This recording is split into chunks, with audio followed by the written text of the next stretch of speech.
بار بە گفتوگۆکانی هەولێر و بەغدا بەردەوامە حکوومەت هێرمی کوردستان هەموو ئامادەکاریی کرد بۆ دەستپێکردنەوەی گفتوگۆکان لەگەڵ حکوومەتی عێراق و چەندین کۆبوونەوەشکراوە لەبارەی وردەکاری و کۆبوونەوەنەوە گەڕانەوەی شان هێرمی کوردستان بۆ بەغدا لەگەڵ دکتۆر عومێر سەباح گفتوگۆ دەکەین سەبارەت بەوەی کەوا کێو شان دەگەڕێتەوە و وردەکاری ئەو ڕێکەوتنانە چییە؟ کاک دکتۆر عومێر سەباح ئەم کاتت باش گفتوگۆکانی لێر بەغدا بەکوێ گەیشت کەی شان هێرمی کوردستان دەگەڕێتەوە بەغدا؟ ئێمە لە مەرحەلەی پێشوو لەگەڵ وەزارەتی مالیە مەشروعی قانونی موازنەمان ئامادە کرد. دوای کە ئامادەمان کرد نیلێک تێگەشتنی زۆر باش هاتە ئارایەوە کە ئەو بوو مەشروعی قانونی موازنەی کە ئێستا لە بەردەست پەرلەمانە ئامادەکرا. دواتر قۆناغی گفتوگۆکانمان گوازیەوە بۆ ئەنجومەنی وەزیرانی ئیتیحادی، لەوێش لەگەڵ ئەنجومەنی وەزیرانی ئیتیحادی لەگە سەرۆکوەزیران وەزارەتی مالیە وەزارەتی نەوت کەوتینە گفتوگۆیەکی جددی. ئەوە بوو بە سوپاسەوە باش بوو ئەو مەشروعی کە ئێمە ئیتفاقمان لەسەری کرد بوو لەگە وەزارەتی مالیە مەشروعەکە نێردرا بۆ پەرلەمانی عێراق.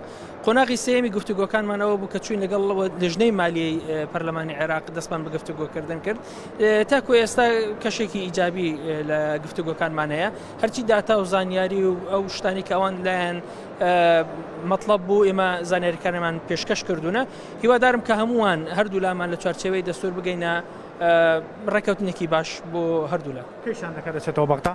والله ینی قسە لەسەرەواکەین کە خۆمان ئاماداکەین بچینەوە بۆ بەغدا لەگەڵ بەڕێزکا قوبات پێشتر ینی پێشەم دانیشتنا قسەیەکم کرد لەگەڵی پێمانی وتی خۆتان حازرکەن و دیارە لەگەڵ سەرۆکوەزیرانیشا قسەی کردووە و ئێمەش لەگەڵ سەرۆکوەزیرانە قساکەینەوە لە دوای ڕەزامەندی جەنابی سەرۆکوەزیران ئێمە دەچینەوە بۆ بەغدا. ئەم جارە پێشنیازی نوێ هەیە چونەوە بەغدا یا چی هەیە؟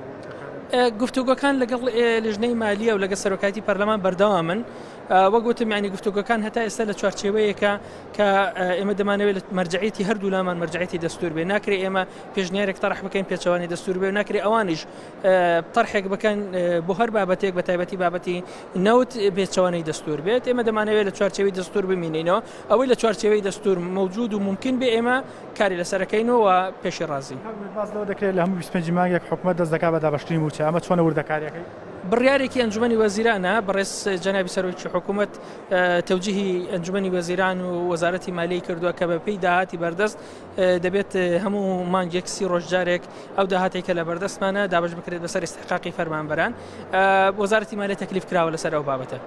سەبار بۆی کە حکوومەتی عێراق دەڵێ دەبێت 450,000 بەرمیل نەوتی ڕۆژانە هەمووی وە بە مەلەفەکەشەوە ڕادەست بکرێت لەگەڵ نیوەی داهات. ئایا ئەمە ئەم قسەی حەزەکەم ڕاستی کەمەوە حکوومەتی ئیتیحادیە تا ئێستا پێشنیارێکی فەرمی لەو جۆرە پێشکەش بە ئێمە نەکردووە. ینی بەڕاستی کۆمەڵێک پرسیار هەبوو لەلایەن لێژنەی داراییەوە بە فەرمی تەوجیهی ئێمە کراوە، تەوجیهی کاک قوبات کراوە سەرۆکی شاندی دانوستانکار. ئێمە لە دوای ڕەزامەندی جەنابی سەرۆکی حکوومەت و کاک قوبات پرسیارەکانمان جواب داتەوە. ئەم بابەتە ینی بەڕاستی لە زمانی پرسیارەکانی لێژنەی مالی نەبووە. ئومێد دەکەین کە چوینەوە جاتر قسە لەسەر ئەم بابەتە بکەین و لە چوارچێوەی دەستور بگەین بە ڕێکەوتنێکی هاوبەش. جار دەبێت چاوەڕێی ڕێکەوتنەکە دەکرێت بۆی کەەوە پرۆژە یاسایی پەسەند کات لە بەردەست نەماوە، چۆن بزانم ئەوەی کە بزانم هەفتەیەک لە بەردەست ماوە. ئێمە بڕیارمانداوە کە لە کاتی گفتوگۆکردنی کۆتایی لەسەر بەشی و استحقاقی هەرێمی کوردستانی مە تەواجدمان هەبێ و لە کاتی دەنگدانیش وەکشاندی دانوستانکار لەوێ تەواجدمان هەبێ. ومێ دەکەم بگەڕینەوە بۆ بنەما گشتەکانی دەستور بۆی لەوێ ماف و ئەرکەکانی هەموو لایەک دیاری کراوە لەوێش ئێمە بتوانین ڕێکەوتنێکی هاوبەش بکەین.